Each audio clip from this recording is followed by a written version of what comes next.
तो hi everyone. तो students, आज के सेशन में हम डिस्कस करने जा रहे हैं क्लॉज, राइट। तो क्लॉज का जो कॉन्सेप्ट है इसको कंडीशनल भी बोलते हैं, राइट। तो क्लॉज बेसिकली एक इमेजिनेशन होती है, और जो हमने चैप्टर पढ़ा था इससे पहले टाइम एंड टेंस, राइट। तो क्लॉज का जो कॉन्सेप्ट है वो टाइम एंड टेंस से ही निकल के आता है, ये जो चैप्टर है, और ये बहुत इंपॉर्टेंट है।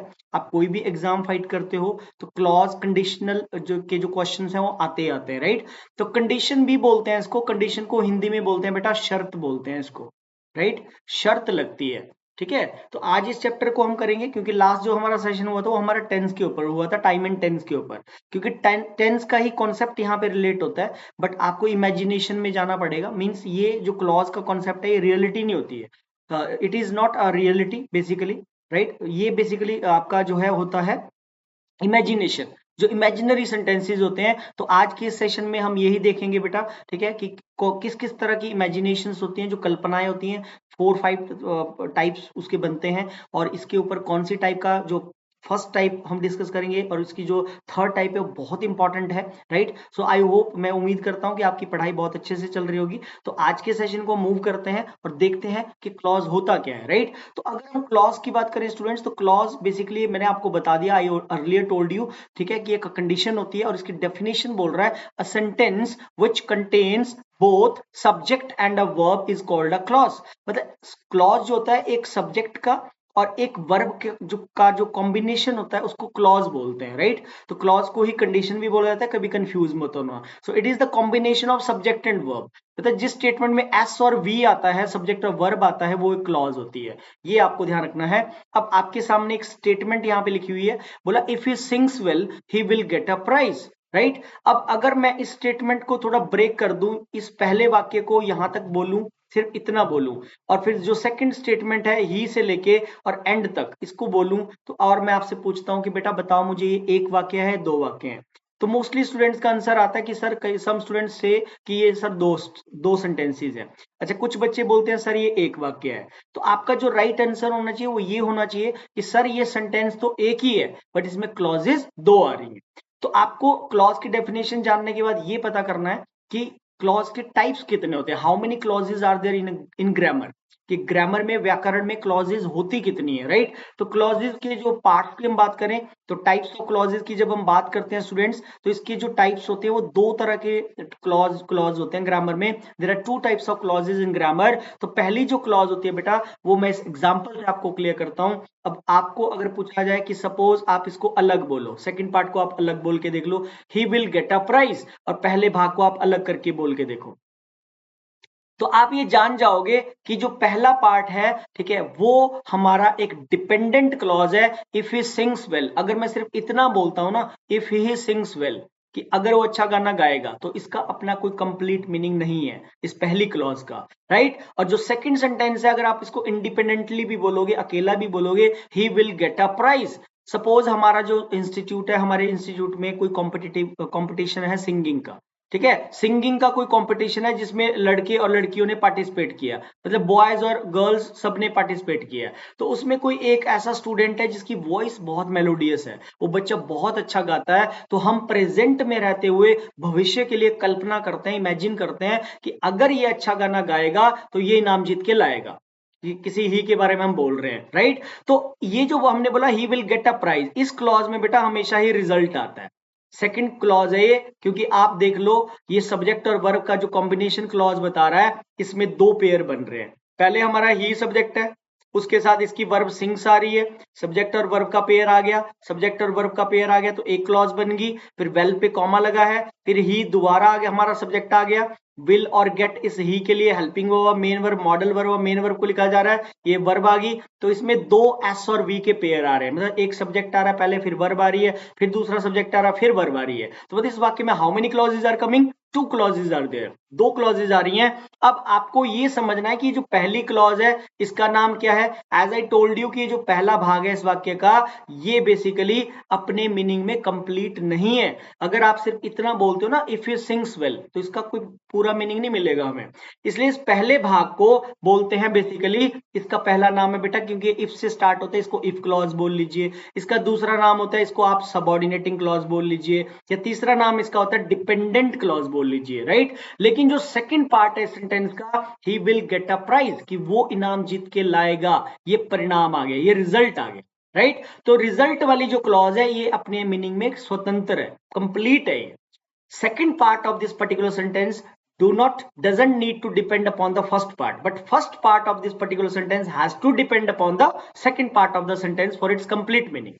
पहले भाग को दूसरे भाग पे निर्भर रहना पड़ेगा, इसलिए सेकंड पार्ट को बोलते हैं बेटा प्रिंसिपल क्लॉज बोल सकते हो, right. You can call it principal clause, principal प्रधानाचार्य होते हैं स्कूल में, या आप इसको मुख्य क्लॉज बोल लीजिए, या इसका नाम इंडिपेंडेंट क्लॉज भी होता है, राइट। तो जब ये दो सेंटेंस हम अलग अलग करके बोलते हैं तो हम एक चीज को पाते हैं यहाँ पे कि पहले पार्ट का अपना मीनिंग नहीं निकल रहा है, सेकंड पार्ट का मीनिंग निकल रहा है, राइट। तो इसी को बोलते हैं बेसिकली, आपको इनकी नेम्स पता होने चाहिए। दो तरह की जो क्लॉजेज होती हैं, इफ क्लॉज, या आप सिंपली सबऑर्डिनेटिंग क्लॉज याद रखें, ठीक है, और आपकी मेन क्लॉज याद रख सकते हो आप, चाहे आप डिपेंडेंट इंडिपेंडेंट बोल लीजिए, एक ही बात है, इस पे कंफ्यूज नहीं होना आपने।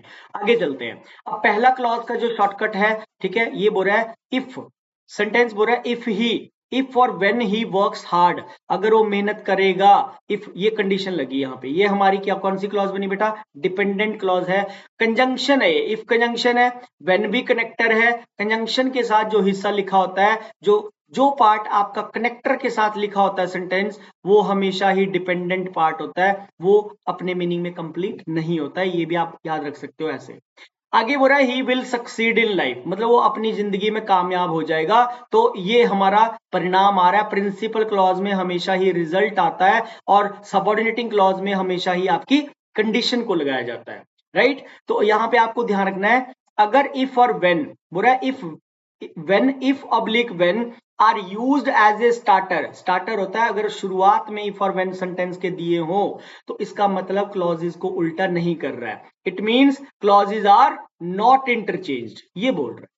अब जब आप इसको उल्टा करोगे, अब नेक्स्ट स्लाइड में मैंने देखो दिया हुआ यहाँ पे, मैंने क्या किया, मैंने इस क्लॉज को पहले बोल दिया, प्रिंसिपल क्लॉज को पहले ले आया बेटा, ठीक है। मैंने बोला he will succeed in life if he works hard, तो आपको इस इफ की पोजीशन से पकड़ना है। अब इफ को मिडल में चला गया, मतलब ये जो पिछला सेंटेंस है इसको हमने रिवर्स कर दिया, इस क्लॉज को हम पहले लेके आ रहे हैं, इस क्लॉज को हम बाद में लेके जा रहे हैं। जब ऐसे किया तो ऑटोमेटिकली इफ जाके मिडल में क्या बन गया हमारा, इफ हमारा बन गया यहाँ पे कंजंक्शन।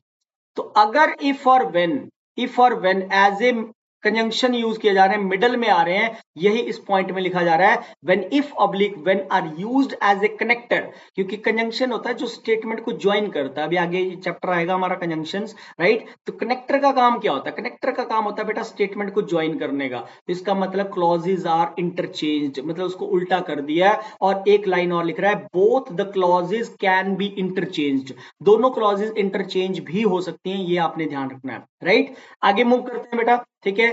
अब आप आ जाते हैं शॉर्टकट के ऊपर। शॉर्टकट है हमारा पहला ए, प्रोबेबल कंडीशन बोलते हैं इसको, बुरा है इफ और व्हेन के साथ जब आपको ध्यान रखना है प्रेजेंट टेंस आएगा, जब इफ और व्हेन के साथ प्रेजेंट टेंस लिखा जाता है, ध्यान रखना है V1 या V1 के साथ एसोरियस लगता है प्रेजेंट इंडेफिनिट टेंस में, सब्जेक्ट का नंबर सिंगुलर होगा तो फर्स्ट फॉर्म के साथ एसोरियस लिखा जाता है, और जब सब्जेक्ट का नंबर प्लूरल होता है तो उसके साथ एसोरियस नहीं लिखा जाता है, तो उसका रिजल्ट फिर फ्यूचर में मेंशन करना पड़ता है, ठीक है ना। मतलब कंडीशन जब हम प्रेजेंट इंडेफिनिट टेंस में लगाते हैं तो रिजल्ट हमेशा ही फ्यूचर में आता है। जैसे मैं आपको बोलता हूं कि आप क्लास में 15 स्टूडेंट्स बैठे हो और मैंने आप सब पे कंडीशन लगाई कि आप सब कामयाब हो जाओगे, you will clear your exam if you work hard, condition लगा दी अगर आप मेहनत करोगे। तो कंडीशन यहाँ पे इफ कंजंक्शन वाला जो भाग होता है इसमें फ्यूचर नहीं लिखते, यहाँ प्रेजेंट आएगा तो आगे फ्यूचर लिखा जाएगा, राइट। ये आपको ऐसे याद रखना है। आगे मूव करते हैं। अब देखो एरर पेपर में ऐसे आते हैं, कुछ इस तरह से क्वेश्चन पूछता है एग्जामिनर, बोलेगा if he will come I will help him, अगर वो मेरे पास आएगा तो मैं उसकी मदद करूंगा। कभी भी याद रखना, दो बार इंग्लिश में बेटा 2 टाइम्स कभी भी इंग्लिश में फ्यूचर टेंस को नहीं यूज किया जाता, ये याद रखना। अगर सेंटेंस कंडीशनल हो, अगर वाक्य इमेजिनरी हो, कंडीशन वाला हो, तो उसमें कभी भी आप 2 टाइम्स फ्यूचर टेंस नहीं यूज करते, और हमेशा कनेक्टर वाला पार्ट जो होता है उसमें फ्यूचर नहीं लिखा जाता है। तो राइट बनेगा इसका बी पार्ट में आ बनेगा, तो ये बनेगा इफ ही कम्स, क्योंकि ही का नंबर सिंगुलर है तो फर्स्ट फॉर्म के साथ एसोरियस भी लिखना पड़ेगा। If he comes I will help him, अगर वो मेरे पास आएगा तो मैं उसकी मदद करूंगा। हालांकि ये बोलने में आपको फ्यूचर लग रहा है, लेकिन लिखा नहीं जाता फ्यूचर कंडीशन में, मतलब कंजंक्शन वाले पार्ट में फ्यूचर टेंस को नहीं लिखा जाता है, ये ध्यान रखना है। अब इम्प्रोबेबल कंडीशन आ गई। इम्प्रोबेबल होती है जो इम्पॉसिबल कंडीशंस होती हैं, जो आज भी झूठ है, फ्यूचर में भी हमेशा झूठ ही रहेंगी।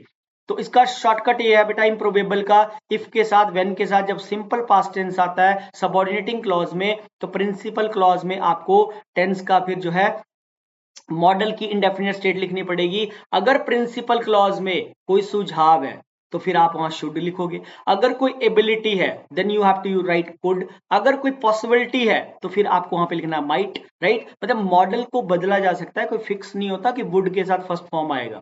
शुड प्लस V1 हो सकता है, कुड प्लस V1 हो सकता है, माइट प्लस V1 हो सकता है, according to the requirement in subordinate principal clause. अगर प्रिंसिपल क्लॉज में कोई सुझाव है तो फिर आप should is the model of suggestion, could is the model of ability, might is the model of possibility, तो फिर आपको वो लिखना पड़ेगा। जैसे देखो एक वाक्य लिख रहा है यहाँ पे, if I were a bird, तो यहाँ पे वर को आपने बी की फॉर्म मानना है, ये वर की सेकंड फॉर्म है, सॉरी बी की सेकंड फॉर्म है, जैसे आर फर्स्ट फॉर्म होती है, ठीक है, तो आपको पता है वॉज वर सेकंड फॉर्म होती है, बीन आपकी थर्ड फॉर्म होती है। तो वर यहाँ पे वर की सेकंड फॉर्म है बेटा, if I were a bird, तो बोला अगर मैं एक पक्षी होता, तो आगे बोला आई would have flown in the sky, तो मैं आकाश में उड़ता, राइट। तो ये एक कंडीशन है इमेजिनरी, राइट। तो ये बेसिकली इम्प्रोबेबल कंडीशन है, ना तो मैं आज एक बर्ड हूं, ना ही कभी मैं फ्यूचर में बर्ड बन जाऊंगा, मतलब पक्षी में फ्यूचर में भी ना कन्वर्ट हो पाऊंगा, ठीक है। तो मतलब जो कंडीशंस बेतुकी होती हैं, ऐसी इमेजिनेशंस भी हम करते हैं, ठीक है। जैसे आप ये बेतुकी इमेजिनेशन है कि आप बोलोगे अगर मैं एक पक्षी होता, तो भाई पक्षी तो मैं कभी हो भी नहीं पाऊंगा। तो जो कंडीशंस फ्यूचर में भी रियलिटी में कन्वर्ट नहीं हो सकती, उनको बोलते हैं बेसिकली इम्प्रोबेबल कंडीशंस, राइट। और उसका शॉर्टकट आपके सामने लिखा हुआ है, आपने इन ट्रिक्स पे काम करना है। तो आप बोल रहे हो अगर मैं एक पक्षी होता तो मैं आकाश में उड़ता, राइट। आगे चलते हैं। अब इम्प्रोबेबल कंडीशंस के यहाँ पे दो एग्जांपल लिखे हुए स्टूडेंट्स, आप इनसे समझ सकते हो इन दोनों वाक्यों से, ये दोनों ही इम्प्रोबेबल कंडीशंस के स्टेटमेंट्स हैं। पूरा if the Taj Mahal were in Himachal Pradesh, right, आप बोलते if the Taj Mahal were in Delhi I would see it daily, तो मैं उसको रोज देखता। अगर ताजमहल जो है दिल्ली में होता तो मैं उसको, मेरे घर के सामने होता ताजमहल, तो मैं उसको डेली देखता। अब ताजमहल तो जहां बनना था वो बन चुका है, तो ये तो इम्प्रोबेबल कंडीशन है ना, ये आज भी झूठ है, फ्यूचर में भी रियलिटी में कन्वर्ट नहीं हो सकती। फिर आप बोल रहे हो अगर मैं एक शेर होता तो मैं जंगल में रहता, तो शेर ना तो मैं आज हूं और ना ही कभी मैं रियलिटी में कन्वर्ट हो जाऊंगा लायन में, राइट। तो both are the examples of improbable conditions, जिसका शॉर्टकट मैंने आपको पीछे बता दिया। जब भी इफ और व्हेन के साथ सेकंड फॉर्म आएगी, सबऑर्डिनेटिंग क्लॉज में पास्ट इंडेफिनिट टेंस लिखा जाएगा, तो फिर प्रिंसिपल क्लॉज में आपको मॉडल का पास्ट स्टेट लिखनी पड़ेगी। विल का पास्ट वुड, शैल का पास्ट शुड, कैन का पास्ट कुड और मे का पास्ट माइट के साथ V1 लगा के आपको वहां पे सेंटेंस में उतारना पड़ेगा। पे आते हैं, ये बहुत इंपॉर्टेंट है, वेरी वेरी इंपॉर्टेंट, ये कई एग्जाम्स में पूछा जाता है ये वाला शॉर्टकट बेटा, ठीक है। ये बहुत इंपॉर्टेंट है, इसको ध्यान से देखना आप, ठीक है। बोला if oblique when plus had plus V3। अब आप जान गए होंगे कि सबऑर्डिनेटिंग क्लॉज में कौन सा टेंस बिठा रहा है, past perfect, P dot P लिख दिया मैंने, आप जानते हैं टेंस आपको पढ़ा दिए, हैड के साथ थर्ड फॉर्म लगती है बेटा पास्ट परफेक्ट टेंस में। तो जब भी कभी subordinating clause past perfect tense में होगी, तो प्रिंसिपल क्लॉज में फिर मॉडल के साथ आपको हैव लिख के थर्ड फॉर्म लगाना पड़ेगा, and this is the perfect form of model. ये मॉडल का परफेक्ट स्टेट होती है, ठीक है, परफेक्ट फॉर्म होती है मॉडल की, जब आप किसी भी मॉडल के साथ हैव लिख के थर्ड फॉर्म लगाते हो। So this is the perfect state of model. क्योंकि पहले पास्ट परफेक्ट आ रहा है, तो आगे आपको मॉडल का परफेक्ट स्टेट ही लिखना पड़ेगा। अब एग्जाम्पल बोल रहा है इफ यू हैड इन्वाइटेड मी, अगर आपने मुझे इन्वाइट किया होता तो आई would have attended your wedding.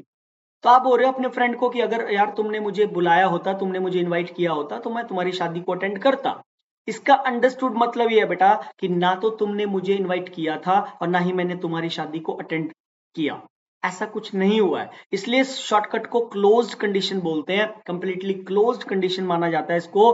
मतलब पास्ट में तुमने वो एक्शन नहीं किया था, तुमने वो काम पास्ट में नहीं किया था, इसलिए प्रेजेंट में आज मुझे बोलना पड़ रहा है कि अगर तुमने मुझे इनवाइट किया होता, इसका मतलब but you didn't. Understood meaning आता है but you did not, but you didn't, right. ये इसका अंडरस्टूड मीनिंग है कि तुमने नहीं इनवाइट किया था, राइट। अगर भारत वर्ल्ड कप सेमीफाइनल में अच्छा खेला होता, if India had played well in the World Cup semi-final, right? So they would have won the World Cup. तो वे वर्ल्ड कप जीत जाते, तो इसका मतलब बट दे डिडंट, वो नहीं खेले थे अच्छा, इसलिए मुझे आज ये बोलना पड़ रहा है। तो आई थिंक आप समझ गए होंगे। और एक बात ध्यान रखना, एक बात मैं आपको स्किप कर गया यहाँ पे, ठीक है, तो वो मैं आपको बता देता हूँ कि ये क्लॉज भी इंटरचेंज हो सकती है, राइट। और जो पिछला शॉर्टकट आपको बताया, ये शॉर्टकट भी रिवर्स हो सकता है। फिर से वही बात है, अगर इफ और व्हेन स्टार्टिंग में आ रहे हैं, it means clauses are not interchanged.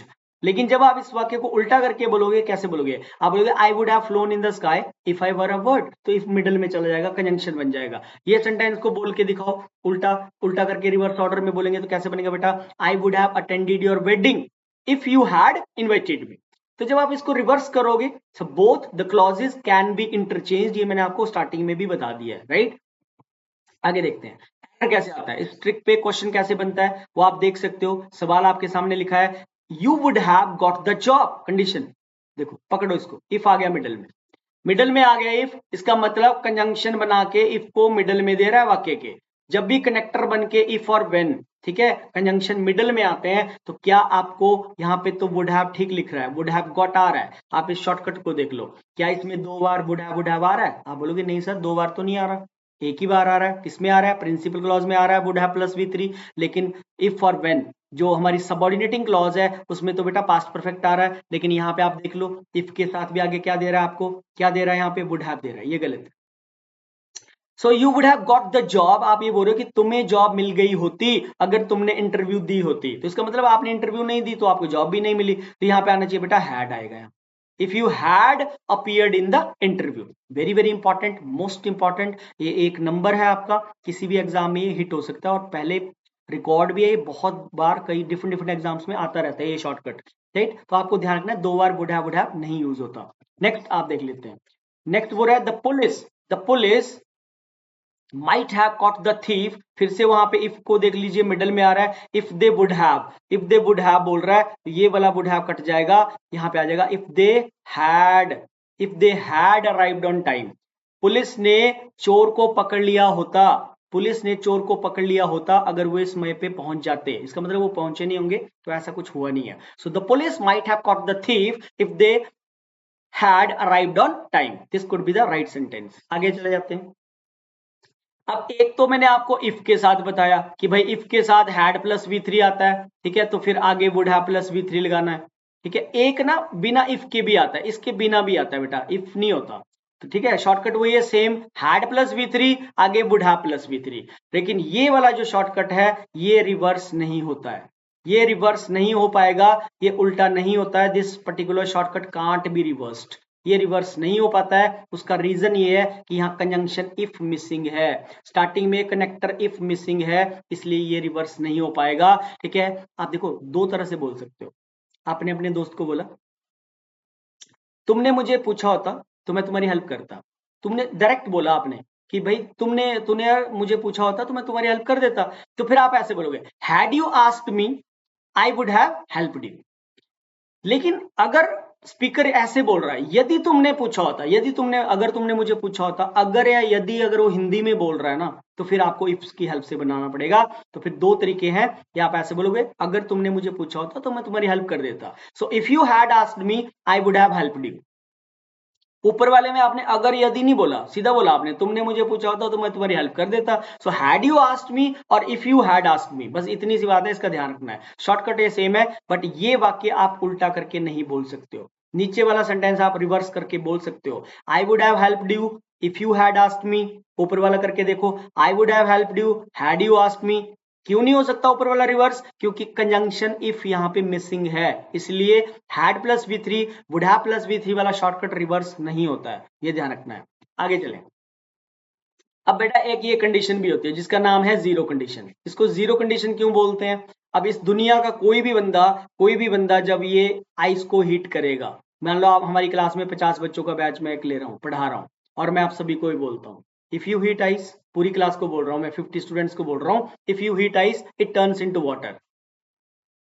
तो 50 के 50 बच्चे या इस दुनिया का कोई भी बंदा जब आइस को हीट करेगा तो उसका रिजल्ट सेम ही आएगा, उसका रिजल्ट बेटा सेम ही आएगा। जब रिजल्ट आपका सेम है वो पानी में ही कन्वर्ट होगा, चाहे कोई भी बंदा इसको करेगा तो रिजल्ट सेम आएगा। तो फिर ये जब रिजल्ट सेम आ रहा है तो ये एक फैक्चुअल स्टेटमेंट है, एक फैक्ट है ये, ठीक है। और फैक्ट वाली जो स्टेटमेंट होती है उसमें यहां पे भी प्रेजेंट टेंस लिखा जाता है, यहां पे भी मतलब प्रिंसिपल क्लॉज में भी प्रेजेंट टेंस लिखा जाता है, और जो हमारी पहली क्लॉज होती है स्टार्टिंग वाली उसमें भी आपका हीट आइस भी प्रेजेंट टेंस ही है। दोनों ही क्लॉजेज में सिंपल प्रेजेंट टेंस लिखा जाता है एक ही सिचुएशन में अगर स्टेटमेंट फैक्चुअल हो तो।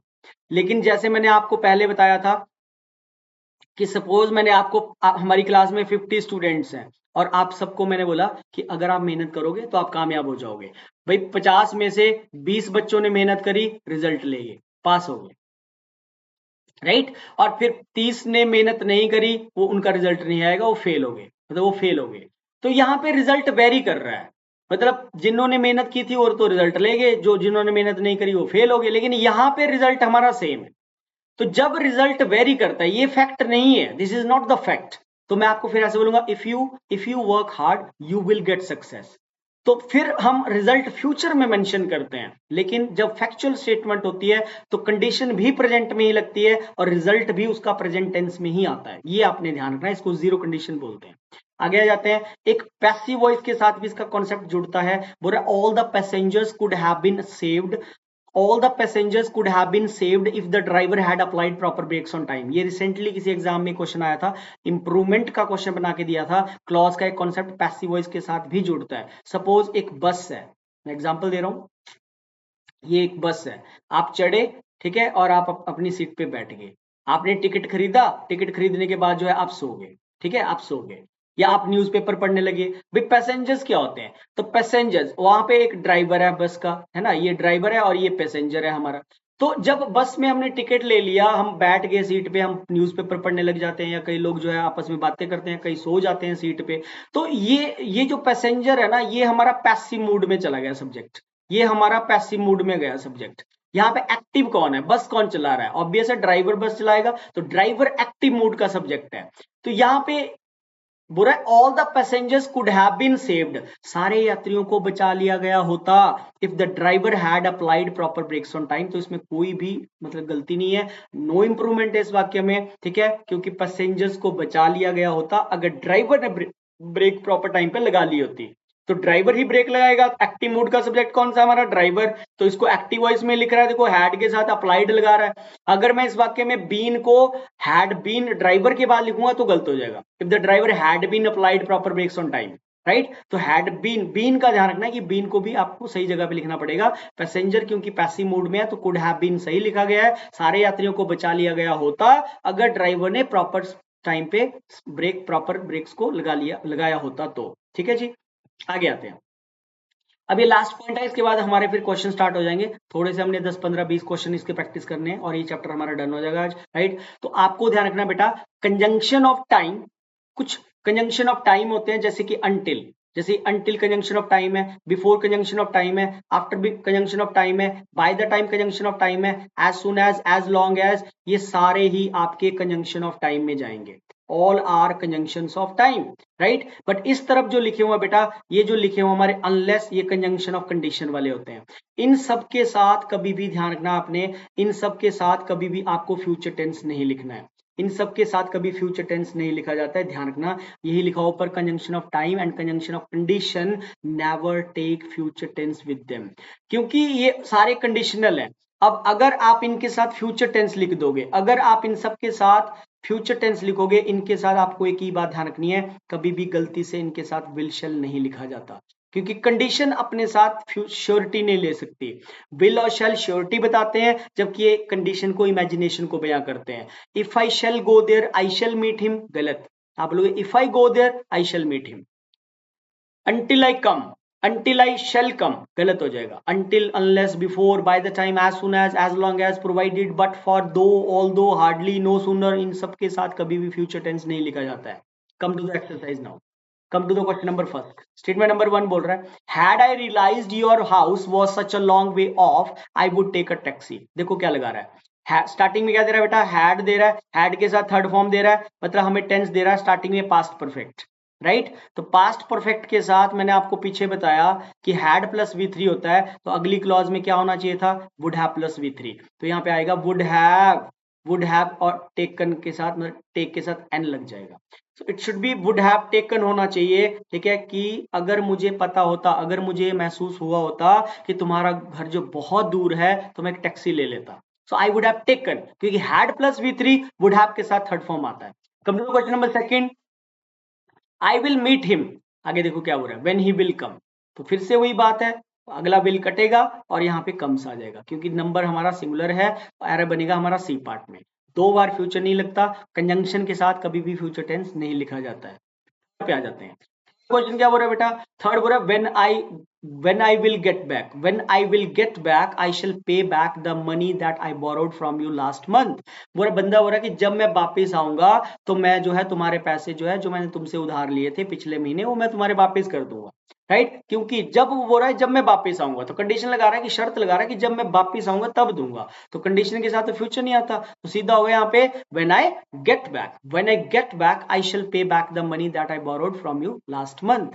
कम टू क्वेश्चन नंबर फोर्थ, वही शॉर्टकट चल रहा है बेटा, हैड के साथ थर्ड फॉर्म आ रहा है, हैड के साथ थर्ड फॉर्म आ रहा है, स्टेटमेंट हमारी जो है यहाँ पे पास्ट परफेक्ट दे रहा है, पास्ट परफेक्ट दे रहा है, और क्या कभी पास्ट के साथ आप कभी फ्यूचर लिखोगे, क्या कभी पास्ट के साथ फ्यूचर टेंस को लिखा जाता है, हमेशा याद रखना, अगर स्टेटमेंट में पास्ट का रेफरेंस है तो आपको कनेक्शन भी पास्ट टेंस के साथ ही बिठाना पड़ेगा, आप आगे जाके फ्यूचर नहीं कनेक्ट कर सकते हो।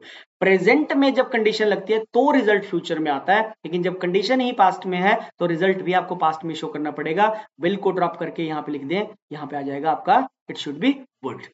कम to the question number 5, fifth statement बोल रहा है you can scale this high peak provided, देखो प्रोवाइडेड आ गया, प्रोवाइडेड आ गया, तो मैंने बताया कंजंक्शन ऑफ टाइम और कंजंक्शन ऑफ कंडीशन के साथ फ्यूचर नहीं लिखा जाता बेटा, तो ये वाला विल आपका ड्रॉप हो जाएगा, ये विल यहाँ पे नहीं लगेगा, एरर बनेगी हमारी यहाँ पे option number C, right. Provided you wear the right kind of shoes would be the right answer. बोल रहा है क्वेश्चन नंबर 6 बोल रहा है वर्षी आए, अगर वह मैं होती, तो ये होगी हमारी this is what, this is improbable condition, वह कभी मैं नहीं हो सकती, दिस इज इम्प्रोबेबल कंडीशन, वह कभी ना तो आज मैं हो सकती है, ना ही वो कभी फ्यूचर में वो लड़की मैं हो सकती है, तो इम्प्रोबेबल कंडीशन है। वर्षी आए, तो क्या कंडीशन में आप फ्यूचर कभी लगाओगे, इमेजिनेशन में कभी फ्यूचर लगता ही नहीं है, तो बेटा यहाँ पे आपको लिखना पड़ेगा वुड। वर्षी आए, she would not allow you to go anywhere at this time of crisis, right. तो सेवंथ पे आ जाते हैं, सेवंथ क्वेश्चन बोल रहा है when you complete your service you will be retired on pension. अब देखो कोई बंदा रिटायर होगा, पेंशन पे जाएगा, ठीक है, तो पेंशन पे कोई बंदा जाएगा, ये वाली जो चीज है, ये रिजल्ट आपका जो आ रहा है, ये आ रहा है बेसिकली आपका रिजल्ट, राइट। लेकिन रिजल्ट तब आता है बेटा जब हम पहली स्टेटमेंट को परफेक्ट स्टेट का लिखना पड़ता है, परफेक्ट स्टेट का कंप्लीट स्टेट में एक्शन लिखना पड़ता है, when you have completed, it should be when you have completed your service you will be retired on pension, तो राइट बनेगा when you have completed your service, perfect state में action आपका complete हो जाता है, राइट। चलिए आगे देखते हैं, एट्थ क्वेश्चन, सवाल नंबर 8वां बोल रहा है I shall take you for a long drive after you will. आपको बता दिया कंजंक्शन ऑफ टाइम के साथ फ्यूचर लिख रहा है, गलत हो जाएगा, आपको सिंपली इन वर्ड्स के ऊपर काम करना है कि कौन कौन से कंजंक्शन ऑफ टाइम होते हैं, कौन कौन से कंजंक्शन ऑफ कंडीशन होते हैं, और उनके साथ हमें कभी भी गलती से विल और शेल को नहीं लिखना होता है। कंजंक्शन ऑफ टाइम और कंजंक्शन ऑफ कंडीशन के साथ फ्यूचर टेंस नहीं लिखा जाता है। आगे चलते हैं, ninth question is very very important, ये एग्जाम में आ जाता है ये सवाल, और आपको ध्यान रखना नॉर्मल रूटीन में भी, इनफॉर्मल फॉर्मेट में जब हम सपोजिंग बोलते हैं तो हमारी जुबान पे इफ भी आ जाता है, supposing if I was going there, तो सपोजिंग और इफ दो ऐसे वर्ड हैं, ये दोनों ही कंडीशन को बयां करते हैं, अगर आप दोनों इकट्ठे लिख दोगे तो ये डबल कंडीशन हो जाएगी, आप यहाँ पे चाहे इफ को एलिमिनेट करके आ जाओ पेपर में, चाहे आप सपोजिंग को काट के आ जाइए, मतलब एक ही लिखना पड़ेगा, चाहे आप ऐसे बोल दीजिए supposing he refuses to meet you what will you do, या if he refuses to meet you what will you do, दोनों को इकट्ठे टुगेदर एक वाक्य में कभी भी नहीं लिखा जाता, ठीक है। सपोजिंग और if can't be use together in the same sentence, ये बात आपको ध्यान रखनी है। Come to the question number 10th, 10th की बात करें बेटा, बोल रहा है you will not get well unless you will not, ठीक है। अब अनटिल अनलेस जो होते हैं ध्यान रखना ये खुद में ही नेगेटिव भी होते हैं। तो इंग्लिश में कुछ नेगेटिव वर्ड्स की लिस्ट होती है बेटा, आपको हमेशा ये वर्ड्स का ध्यान रखना है। जैसे अनटिल अपने आप में नेगेटिव होता है और अनटिल में कभी डबल एल नहीं आता, सिंगल एल लगता है। अनलेस, ठीक है। फिर आपका और भी इसमें आ जाते हैं, जैसे हार्डली है, राइट, हार्डली भी नेगेटिव होता है, हार्डली के साथ भी कभी भी कोई भी निगेशन नहीं लगता। फिर आपका नो सूनर है, ये भी नेगेटिव होता है। नो सूनर के साथ भी कभी नॉट या डोंट, किसी भी टेंस का नेगेशन नहीं लगा सकते आप इन शब्दों के साथ। कभी इन वर्ड्स के साथ आप नॉट नहीं लगा सकते, या आप इनके साथ डेंट नहीं लगा सकते, डोंट नहीं लिख सकते। हैजंट, हैवंट, वॉजंट, वरंट, किसी भी टेंस का नेगेशन नहीं ले सकते अपने साथ, ठीक है। एक इसमें आपने प्रिवेंट वर्ड का भी ध्यान रखना है, प्रिवेंट भी खुद में नेगेटिव होता है। और एक आपने इसमें फॉरबेड का भी ध्यान रखना है, फॉरबेड का मतलब मना करना होता है। एरर दे देगा, बोलेगा my father forbid me not to smoke, तो नॉट वहां पे गलत हो जाएगा। अगर आप ये वर्ड्स भी लिख रहे हो साथ में नॉट भी लिख रहे हो, इसका मतलब डबल नेगेशन हो जाएगा, आपका सेंटेंस गलत माना जाएगा। 11th पे आ जाते हैं, ठीक है। 11th क्वेश्चन का कॉन्सेप्ट आपको वर्ब के पार्ट में भी बताया था, हैड द रिवर ओवरफ्लोन, ये गलत है, ओवरफ्लोन, ओवरफ्लो नहीं होता बेटा। ओवरफ्लो की थर्ड फॉर्म और सेकंड फॉर्म ओवरफ्लोड होती है, और ये बात आपको बता चुका हूं। जो बहाव वाली वर्ब्स होती हैं उनमें हमेशा ही ईडी लिखा जाता है पीछे। It's flowed, flowed, overflowed, overflowed. So error बनेगी हमारी यहाँ पे ए पार्ट में, ठीक है। आप यहाँ पे ओवरफ्लोड करें। कम to question number 12th। 12th की बात करें तो 12th में क्या बोल रहा है स्टूडेंट्स, 12th क्वेश्चन में क्या बोल रहा है, if he came to me, if he came to me, past indefinite, I would have given. जब यहाँ पे if he had come to me I would have given him my car, अगर वो मेरे पास आया होता तो मैं उसको अपनी कार मैंने दी होती। तो इसका मतलब हुआ कि ना तो वो मेरे पास आया ना ही मैंने उसको अपनी कार दी, तो एरर आप कंसिडर करेंगे ए पार्ट में। यहाँ पे केम नहीं होगा, इफ ही हैड कम होगा यहाँ पे, if he had come to me होना चाहिए, क्योंकि क्लोज कंडीशन है बेसिकली। 13 पे आ जाते हैं। 13 फिर वही बात आ गई, had he invited me, had के साथ थर्ड फॉर्म लगा रहा है। आई would have attended the function, इसमें कोई भी प्रॉब्लम नहीं है, क्योंकि had plus V3, would have plus V3 बिल्कुल यहाँ पे करेक्ट फॉर्म में लिखा जा रहा है। Come to question number 14। 14 की बात करें बेटा, if he had called me up, had के साथ थर्ड फॉर्म आ रही है, अगर उसने मुझे फोन किया होता, सो आई वुड इन्फॉर्म हिम। तो क्या हैड के साथ थर्ड फॉर्म आ रही है तो आगे वुड इन्फॉर्म आएगा, परफेक्ट स्टेट लिखो ना। वुड हैव के साथ क्या आ जाएगा बेटा यहाँ पे, इन्फॉर्म्ड है। I would have informed him. This could be the right answer. Come to the question number 15. 15 की बात करें तो 15 में बोला unless I don't. अभी अभी आपको बताया नेगेटिव वर्ड्स की लिस्ट बताई आपको कि इन वर्ड्स के साथ कभी भी don't, not, doesn't, haven't, hasn't कुछ नहीं लिखा जाता। तो यहाँ पे जो एरर बनेगा वो तो हमें डायरेक्ट क्लिक हो गया, अनलेस के साथ डोंट लिख रहा है, गलत है।